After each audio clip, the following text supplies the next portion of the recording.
Good evening, good morning, good afternoon, depending on whatever time you're going to read this. Let me get comfortable. It's been a week today since I wrote the blog, and to be honest with you, I'm recording this video because I'm so lazy right now. I don't really feel like writing, so you get to hear my words of wisdom rather than read them in the written word, so to speak. Went to the Indianapolis 500 yesterday.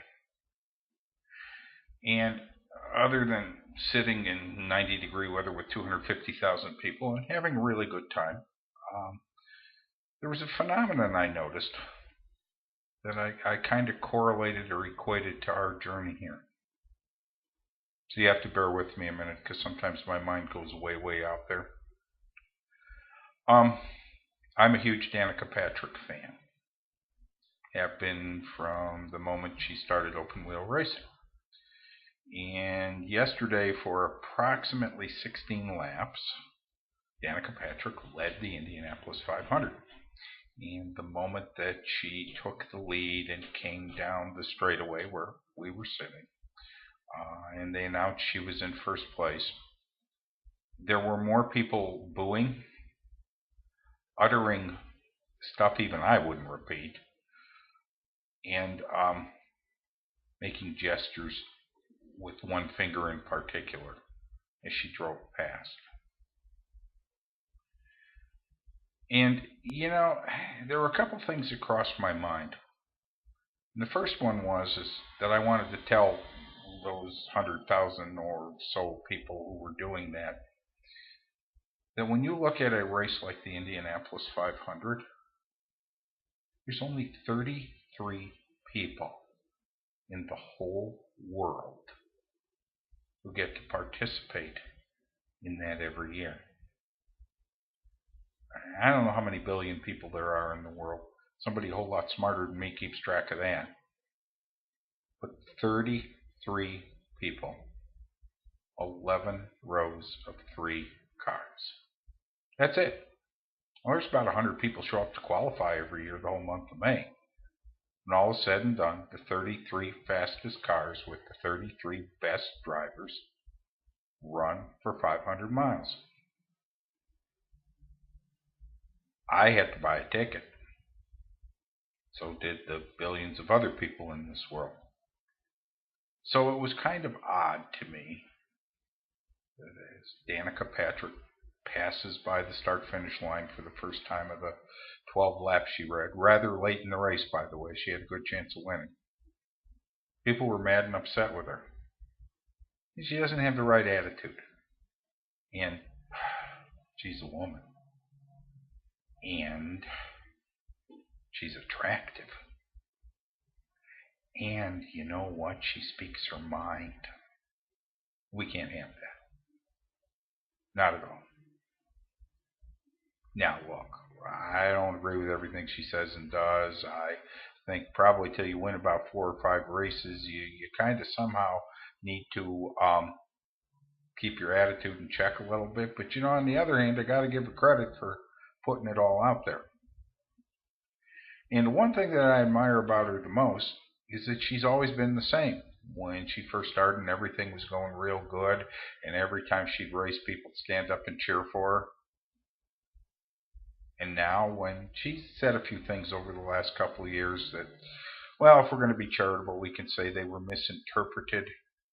If we're not, we're going to say she stuck her foot in her mouth a couple times. But the one thing that really impresses me about her is that whether the going's good or the going's bad, she's always the same, and she's always focused on the same thing, winning. Oh, she's had to apologize. She's had to back down. She's had to say, gosh, maybe I wish I would have said things a little different than I did, yada, yada, yada, blah, blah, blah. And it struck me that here at Spark, we can all hold hands and dance around the maypole and love one another and send goodies and little Spark email messages and little hug and kiss emoticons when we're losing weight or meet a fitness goal or running the half marathon or the whole 9 yards. What about when you got to spend, about $10,000 to redo your downstairs after it flooded? Or you've got a stopped up skimmer line in your swimming pool? Or some days you just don't feel like doing this? Yeah, this is easy when it's easy. This is easy when everything's going our way. But when it's not, do we hop in the cockpit of our journey every day, kind of like Danica Patrick does? And do we head towards that start finish line no matter what anybody around us says? Because, I mean, you and I've heard it. Maybe it's not the vulgarity and maybe it's not the rude and obscene hand gestures, but maybe it's you're never going to lose weight.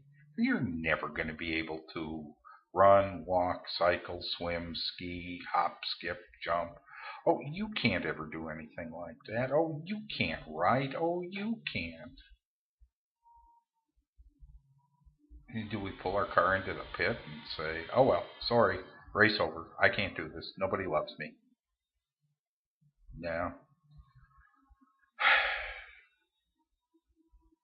The sad truth, very often, is that real successful people are able to keep on keeping on no matter how rough it gets.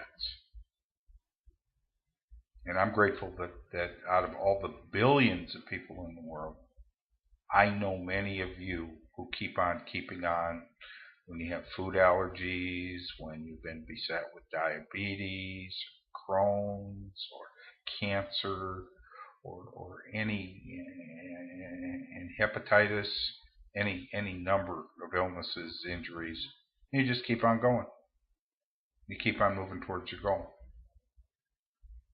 So there's billions and billions of people in this world, and only 33 of them raced in the Indianapolis 500 yesterday. And there's billions and billions of people in this world. But I wonder how many have a spark page as wonderful as yours, and how many are as committed to their goals the way you and I are, even when things get a little tough. Have a good Monday, Tuesday.